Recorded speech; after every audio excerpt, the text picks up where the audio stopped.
Hello friends, welcome again. Geography के last episode में हमने बात की थी सोलर सिस्टम और ब्रह्मांड की उत्पत्ति के बारे में। और आज हम डिस्कस करेंगे हमारी धरती यानी कि पृथ्वी के बारे में। और ये एक हिस्सा है सोलर सिस्टम का, लेकिन सिर्फ इतना ही नहीं है। जो चीज़ इस ग्रह को सबसे ज़्यादा खास बनाती है वो ये है कि ये न केवल इंसानों के लिए बल्कि और भी लाखों करोड़ों प्रजातियों के लिए एकमात्र घर है। पृथ्वी ही एकमात्र ऐसी जगह है इस यूनिवर्स में जहां पर अभी तक जीवन संभव हो पाया है। तो आइए चलिए शुरू करते हैं।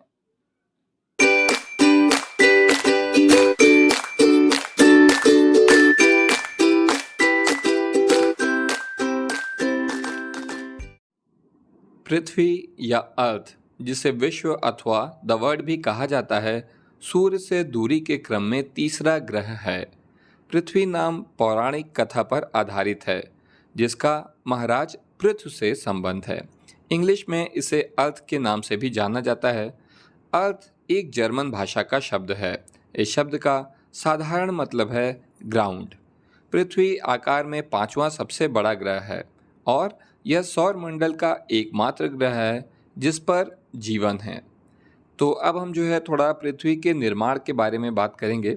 तो पृथ्वी का निर्माण लगभग 4.54 अरब वर्ष पूर्व हुआ था और इस घटना के 1 अरब वर्ष पश्चात इस ग्रह पर जीवन का विकास शुरू हुआ। वैज्ञानिकों द्वारा रिसर्च के अनुसार पृथ्वी लगभग 4 बिलियन वर्ष पहले की है और लगभग इसी समय ही पूरे सौर मंडल की उत्पत्ति हुई थी। पृथ्वी का निर्माण एक गुरुत्वाकर्षण बल द्वारा सूर्य के आसपास घूर्णन करते हुए गैस तथा डस्ट के सम्मिश्रण से हुआ है। डस्ट मतलब धूल। पृथ्वी में सेंट्रल कोर, रॉकी मेंटल और एक सॉलिड क्रस्ट है।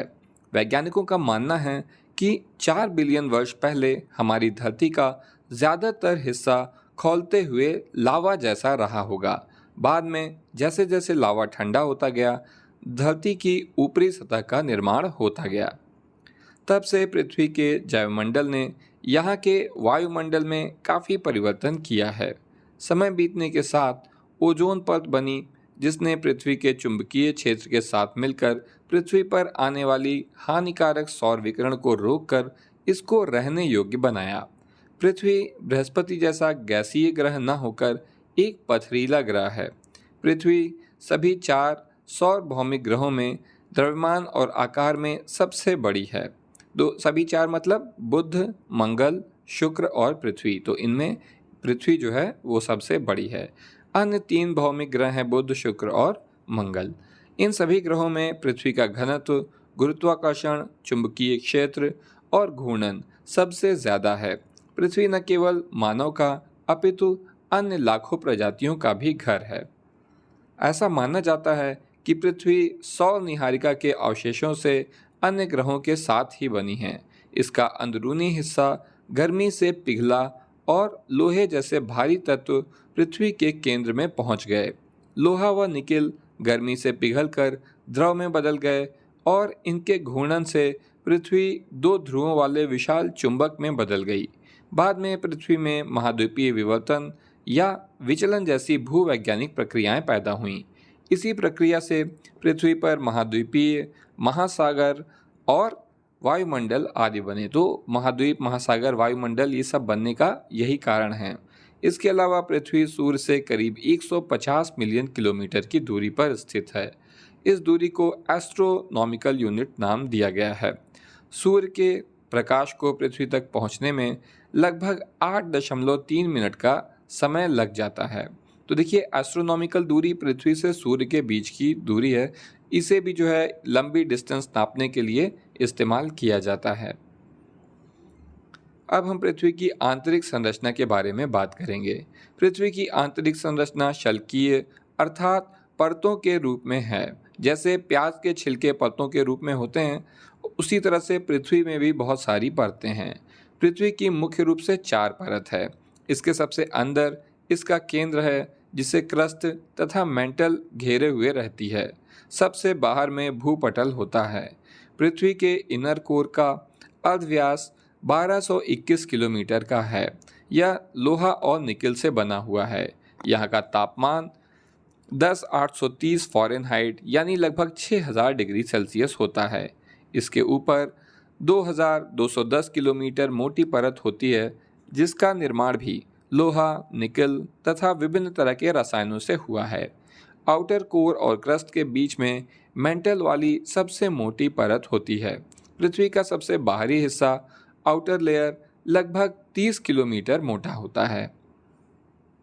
पृथ्वी की सतह के बारे में अब हम बात कर लेते हैं तो मंगल और बृहस्पति ग्रहों की तरह ही पृथ्वी के पास भी ज्वालामुखी, पहाड़, घाटियां आदि हैं।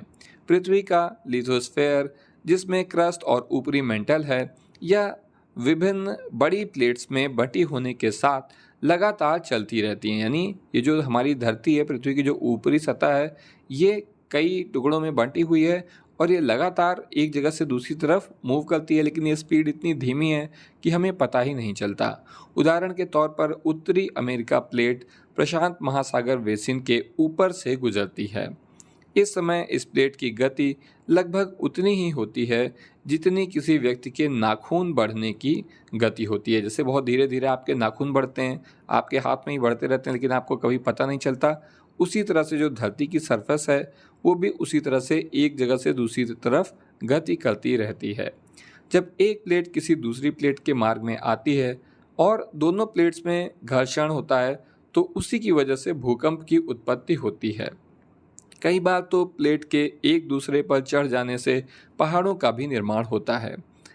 हमारे इंडिया में भी जो हिमालय पर्वत है उसका निर्माण इसी वजह से हुआ है कि जो भारत वाला हिस्सा है वो चाइना वाले हिस्से की तरफ आगे बढ़ता जा रहा है। तो यहाँ पर पहले थीसिस नाम का एक समुद्र था, यहाँ पर पहले एक टेथीज नाम का एक समुद्र था, और अब वहाँ पर आप देख रहे हैं कि क्योंकि ये दोनों हिस्से आपस में टकरा रहे हैं, जिसकी वजह से हिमालय पर्वत बन गया है, जो कि दुनिया का सबसे ऊंचा पर्वत है और ये काफ़ी नया पर्वत है। तो इस तरह से पर्वतों का निर्माण भी हो जाता है। तो आइए चलिए अब आगे देखते हैं। पृथ्वी की आकृति। पृथ्वी की आकृति लगभग गोलाकार है, जो ध्रुवों पर थोड़ा चपटी है। पृथ्वी पर सबसे उच्चतम बिंदु माउंट एवरेस्ट है, जिसकी ऊंचाई 8,848 मीटर है। दूसरी ओर सबसे निम्नतम बिंदु प्रशांत महासागर में स्थित मारियाना खाई है, जिसे मारियाना ट्रेंच कहा जाता है, जिसकी समुद्री स्तर से गहराई 10,911 मीटर है। पृथ्वी के कुल आयतन का 0.5% भाग जो है भूपर्पटी का है, यानी जो पृथ्वी की सबसे ऊपर वाली सरफेस है, जबकि 83% यानी 83% भाग में मेंटल विस्तृत है और शेष 16% भाग क्रोट है। पृथ्वी का निर्माण आयरन से, oxygen, silicon, magnesium, sulphur, nickel, calcium और एल्युमिनियम से हुआ है, जिसमें सबसे अधिक मात्रा में आयरन है जिसकी मात्रा 32% है, जिसके बाद ऑक्सीजन का स्थान आता है जिसकी मात्रा 30% है। इसके अतिरिक्त लगभग 1.2% अन्य तत्वों का भी योगदान है। क्रोट का निर्माण लगभग 88.8% आयरन से हुआ है। इसकी वजह यह है कि आयरन सबसे भारी है तो वो नीचे की ओर चला गया है पृथ्वी के केंद्र में। भू रसायन शास्त्री F.W. क्लार्क के अनुसार पृथ्वी की भूपर्पटी के लगभग 47% यहाँ पर ऑक्सीजन है। पृथ्वी के केंद्र के क्षेत्र को केंद्रीय भाग कहते हैं। यह सबसे बड़ा क्षेत्र है। यह क्षेत्र निकेल व फेरस से बना हुआ है। इसका औसत घनत्व 13 ग्राम प्रति सेंटीमीटर क्यूब है। पृथ्वी का केंद्रीय भाग संभवतः द्रव अवस्था या फिर प्लास्टिक अवस्था में है। यह पृथ्वी के कुल आयतन का 16% भाग घेरे हुए है। पृथ्वी का औसत घनत्व 5.5 ग्राम प्रति सेंटीमीटर क्यूब एवं औसत त्रिज्या लगभग 6,370 किलोमीटर है। पृथ्वी के नीचे जाने पर प्रति 32 मीटर की गहराई पर तापमान 1 डिग्री सेल्सियस बढ़ता जाता है। यानी अगर आप जहां पृथ्वी पर खड़े हुए हैं और आप एक गहरा गड्ढा खोदें तो हर 32 मीटर जो है नीचे जाने पर आपका तापमान वहां का 1 डिग्री सेल्सियस कम हो जाएगा। यानी मान लीजिए कि सरफेस पर 20 डिग्री सेल्सियस है, आप 32 मीटर गहरा गड्ढा खोदेंगे तो वहाँ पर तापमान 20 से घटकर 19 हो जाएगा, और 32 मीटर और नीचे जाएंगे तो फिर से वो घटकर 18 हो जाएगा। पृथ्वी का तल असमान हैं, यानी कि बिल्कुल ये प्लेन नहीं है। तल का 70.8% भाग जल से आच्छादित है, यानी कि यहाँ पर समुद्र है, महासागर है, जिसमें अधिकांश महासागरीय नितल समुद्री स्तर के नीचे है। पृथ्वी पर करीब 97% पानी महासागरों में मौजूद है। लगभग सभी ज्वालामुखी इन्हीं महासागरों के अंदर मौजूद हैं। पृथ्वी के धरातल पर कहीं विशाल पर्वत, कहीं ऊबड़ खाबड़ पठार, तो कहीं पर उपजाऊ मैदान पाए जाते हैं। महाद्वीप और महासागर को प्रथम स्तर की स्थलाकृति माना जाता है, जबकि पर्वत, पठार, घाटी निचले स्तरों के अंतर्गत रखे जाते हैं। पृथ्वी का तल समयकाल के दौरान प्लेट टेक्टोनिक्स और क्षरण की वजह से लगातार परिवर्तित होता रहता है। पृथ्वी की गतियाँ, तो हम थोड़ा पृथ्वी की आप जानते हैं कि मुख्य रूप से 2 तरीके की गति है, तो इसको हम थोड़ा देख लेते हैं कि पृथ्वी अपने अक्ष पर निरंतर घूमती रहती है। जैसे कोई बॉल स्पिन कर रही हो तो वहाँ पर गोल गोल घूमती रहती है। तो इसकी 2 गतियाँ हैं, कौन कौन सी? पहली है घूर्णन। पृथ्वी के अक्ष पर चक्रण को घूर्णन कहते हैं, यानी पृथ्वी अपनी ही जगह पर जो गोल गोल घूम रही है उसको कहते हैं घूर्णन गति। पृथ्वी पश्चिम से पूर्व की दिशा में घूमती है और एक घूर्णन पूरा करने में 23 घंटे 56 मिनट और 4.091 सेकंड का समय लेती है। इसी से दिन और रात होता है। तो देखिए, जब ये क्वेश्चन पूछा जाए कि पृथ्वी की कौन सी गति के कारण दिन और रात होते हैं, तो इसका जवाब है घूर्णन। दूसरी गति है परिक्रमण। पृथ्वी सूर्य के चारों ओर अंडाकार पथ पर 365 दिन 5 घंटे 48 मिनट और 45.51 सेकंड में एक चक्कर पूरा करती है, जिसे उसकी परिक्रमण गति कहते हैं। पृथ्वी की इस गति की वजह से ऋतु परिवर्तन होता है। तो जब अगर आपसे पूछा जाए कि पृथ्वी की कौन सी गति के कारण ऋतु परिवर्तन होता है, यानी मौसम बदलते हैं, तो उसका सही जवाब है परिक्रमण। इसी को 6 घंटे जोड़ जोड़कर जो एक दिन बढ़ता है वह हर चौथे साल फरवरी में जोड़ दिया जाता है।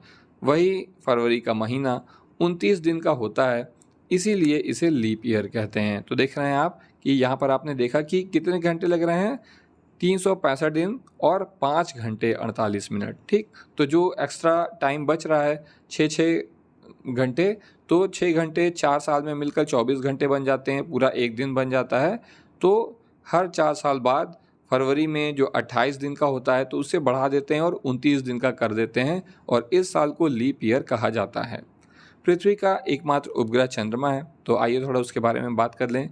चंद्रमा पृथ्वी का एकमात्र प्राकृतिक उपग्रह है। प्राकृतिक उपग्रह मतलब जिसे हमने नहीं बनाया है, ये प्राकृतिक रूप से है। इसके अलावा अब तो इंसान बहुत सारी सैटेलाइट्स, बहुत सारे उपग्रह छोड़ता रहता है जो पृथ्वी का चक्कर लगाते हैं, जिनकी वजह से आप फ़ोन पर बातें करते हैं और बहुत सारी चीज़ें करते हैं।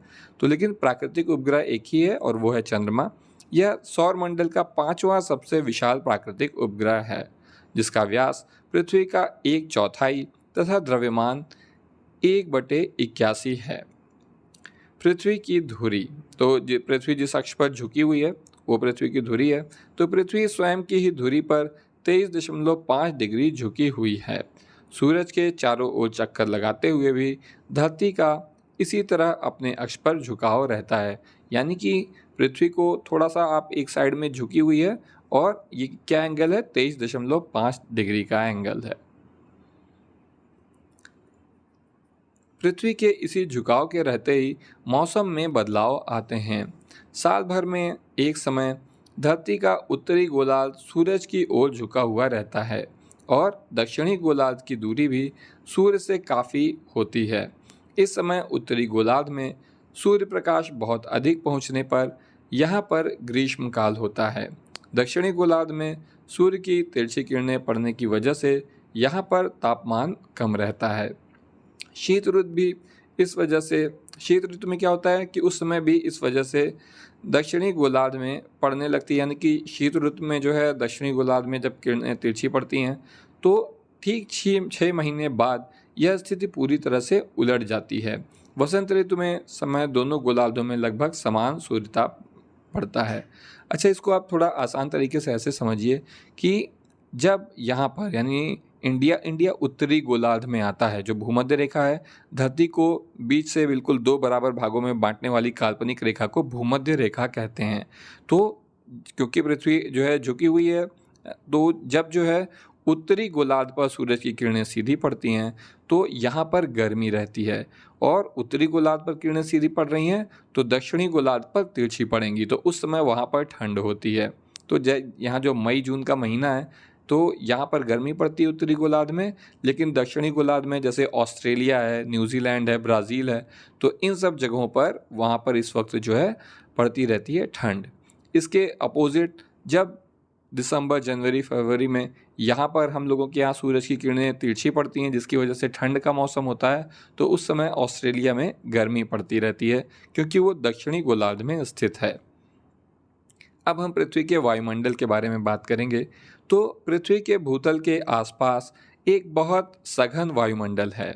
इसमें लगभग 78.09% नाइट्रोजन, 20.95% ऑक्सीजन एवं 1% बाकी अन्य गैसें हैं। इन अन्य गैसों में ऑर्गन, कार्बन डाइऑक्साइड और नियॉन आदि हैं।